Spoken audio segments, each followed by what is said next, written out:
गुरु शिष्य के बीच में भी कोई स्वार्थमय यदि संबंध है तो वो भी एक प्रकार से माया ही है। फिर से सुन लें, हमारी सबसे बड़ी मूढ़ता यही है कि हम अपने को गुरु मानते हैं, किसी को चेला मानते हैं।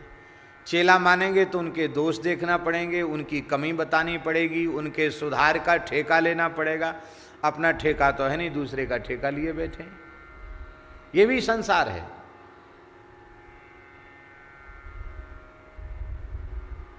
इसलिए सबसे बढ़िया बात बाबा ये है कि जैसे विवाह मंडप में ब्राह्मण विवाह कराता है और विवाह करा के अपनी दान दक्षिणा लेके किनारे होता है, लड़का लड़के बहू से मिल गया, बहू लड़के से मिल गई, अपने बीच में कोई काम नहीं है।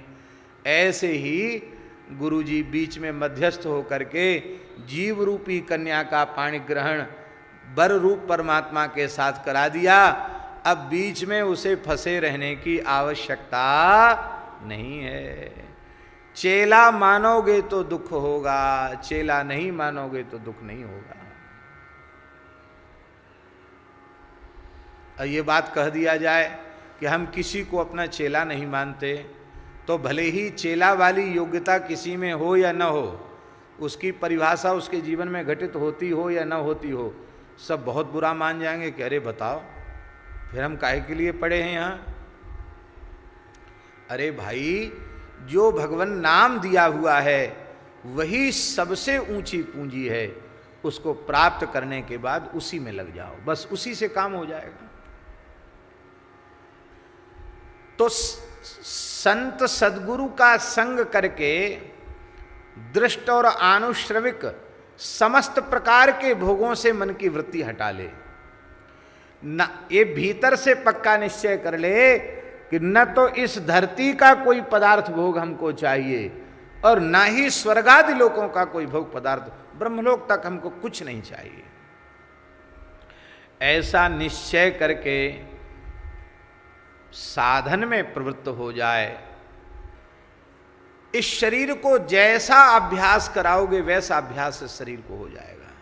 क्या करें, बड़े दुख की बात है।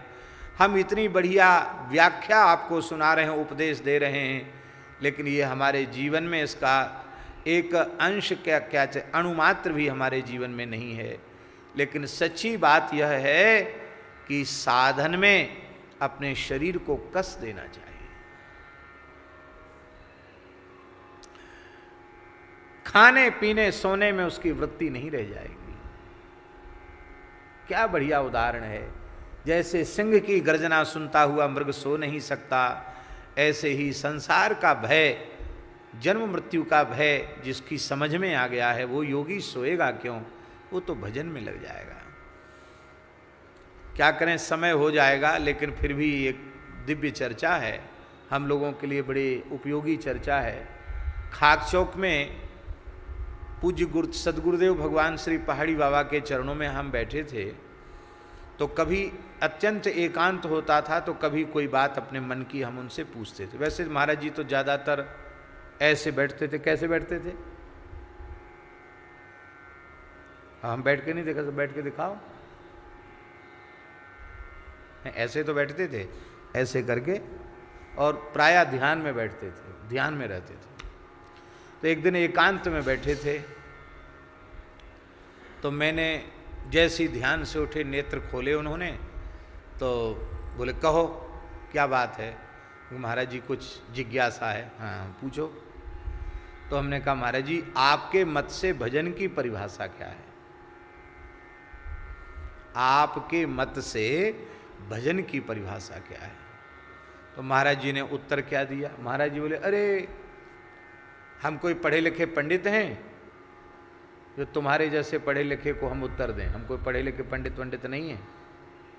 हम तो बचपन में साधु बन गए। पहले गुरु महाराज ने गैया के गोबर डालने में लगा दिया, गौ सेवा में। पहले कुछ दिन गौ सेवा की, फिर बर्तन मांजे, झाड़ू बुहारू लगाई, फिर रसोईया बन गए तो कुछ दिन रसोई बनाई।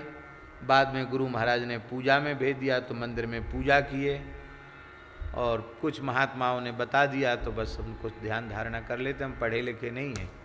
महाराज बोले हम तो बंड हैं, क्या बताएंगे तुमको भजन की परिभाषा।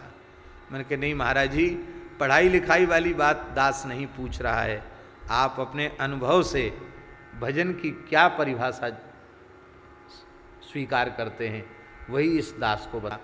कहते हम तो यही समझते हैं मृत्यु रूपी सिंह गर्जना कर रहा है, ऐसा अनुभव में आ जाए तो भजन बनने लग जाएगा।